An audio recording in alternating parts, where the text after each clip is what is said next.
বিসমিল্লাহির সকল প্রশংসা মহান আল্লাহর। করোনা ভাইরাসের কারণে দীর্ঘদিন যাবৎ আমরা তোমাদের শ্রেণীকক্ষে ক্লাস নিতে পারিনি। আজ তোমাদের মাঝে নবম ও দশম শ্রেণীর বিষয় বাংলাদেশ ইতিহাস ও বিশ্ব সভ্যতা চৈতন্যকন্যা ব্রহ্মত উচ্চ বিদ্যালয় থেকে আমি জুয়েল আহমেদ তোমাদের জন্য আজকের পাঠের বিষয় ইতিহাস পাঠের প্রয়োজনীয়তা, মানব সমাজ ও সভ্যতার বিবর্তনের সত্য নির্ভর বিবরণ হচ্ছে ইতিহাস। এ কারণে জ্ঞানচর্চার শাখা হিসেবে ইতিহাসের গুরুত্ব অপরিসীম। ইতিহাস পাঠ মানুষকে অতীতের পরিপ্রেক্ষিতে বর্তমান অবস্থা বুঝতে, ভবিষ্যৎ অনুমান করতে সাহায্য করে। ইতিহাস পাঠের ফলে মানুষের পক্ষে নিজের ও নিজ দেশ সম্পর্কে মঙ্গল অমঙ্গল এর পূর্বাভাস পাওয়া সম্ভব। সুতরাং দেশ ও জাতির স্বার্থে এবং ব্যক্তির প্রয়োজনে ইতিহাস পাঠ অত্যন্ত জরুরি। এবার আসি আমরা কোন কোন বিষয়ে আমরা জ্ঞান লাভ করলে ইতিহাস পাঠের প্রয়োজনীয়তা উপলব্ধি করতে পারবো। প্রথমেই জ্ঞান ও আত্মমর্যাদা বৃদ্ধি করে। অতীতের সত্য নিষ্ঠ বর্ণনা মানুষের জ্ঞানের পরিধি বৃদ্ধি করতে সাহায্য করে। আর এই বিবরণ যদি হয় নিজ দেশ জাতির সফল সংগ্রাম গৌরবময় ঐতিহ্যের, তাহলে তা মানুষের দেশপ্রেম উদ্বুদ্ধ করে।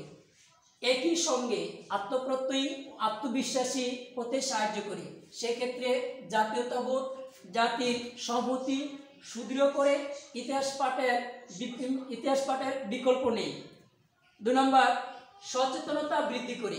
ইতিহাস পাঠ করলে আমরা সচেতন হতে পারি এবং বিভিন্ন দেশ সম্পর্কে এবং জাতি সম্পর্কে এবং নিজের দেশ সম্পর্কে ও নিজের জাতি সম্পর্কে সচেতন হতে পারি এবং আমরা আমাদের দেশটাকে কিভাবে নিজের মতন করে রাখবো সেভাবে আমরা সচেতন হতে পারি এবং সকলকে আমরা সচেতনতা বৃদ্ধি করতে পারি। এবার আসি দৃষ্টান্তের সাহায্যে শিক্ষা দেয়। ইতিহাস মানুষকে বিভিন্ন দৃষ্টান্ত দিয়ে মানুষকে শিক্ষা দিয়ে থাকে। যেমন আমরা অতীতের কিছু দৃষ্টান্ত দিয়ে বর্তমানে আমাদের কাজগুলি সফল এবং সুন্দর করে গড়ে তুলতে পারি।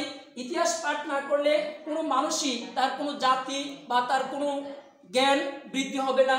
ইতিহাস পাঠ একটা জাতীয় শিক্ষা। ইতিহাস পাঠ না করলে বা ইতিহাস পাঠ থেকে যদি আমরা জ্ঞান অর্জন না করি তাইলে আমরা সম্পূর্ণ জ্ঞান অর্জন করতে পারবো না। সেই জন্য ইতিহাসের দৃষ্টান্তের সাহায্যে আমরা আমাদের জ্ঞানকে বৃদ্ধি করতে হবে এবং নিজ দেশ সম্পর্কে, জাতি সম্পর্কে এবং নিজের ভাষা সম্পর্কে সকল কিছু আমরা জানতে পারবো। আমরা আমাদের দেশকে কিভাবে অর্জন করেছি এবং ভাষা অর্জন করেছি এগুলি জানতে হলে আমাদের ইতিহাসকে জানতে হবে। আমরা কোনো জাতি ভাষার জন্য রক্ত দেয়নি, তা আমরা বাঙালি জাতি দিয়েছে, এটা জানতে হলে বাঙালির ইতিহাস পড়তে হবে। এবং কোনো জাতি অনেক মানুষের রক্তের বিনিময়ে দেশ স্বাধীন করতে পারেনি, আমরা 30 লক্ষ শহীদের রক্তের বিনিময়ে দেশ স্বাধীন করেছি, তা আমরা ইতিহাস থেকে জানতে পারবো। এই জন্য ইতিহাস পাঠ অত্যন্ত প্রয়োজন। ইতিহাস পাঠ না করলে কেউ কোনোদিন তার জাতি সম্পর্কে, দেশ সম্পর্কে এবং নিজের সম্পর্কে সম্পূর্ণভাবে জ্ঞান অর্জন করতে পারবে না। এবং দৃষ্টান্তের সাহায্যে, দৃষ্টান্ত না হলে কেউ কোনোদিন তার দেশ ও জাতি সম্পর্কে সম্পূর্ণ জ্ঞান অর্জন করতে পারবে না। যাই হোক, অনলাইনে ক্লাস দীর্ঘায়িত করা যাবে না, আজ আর নয়। আল্লাহ হাফেজ।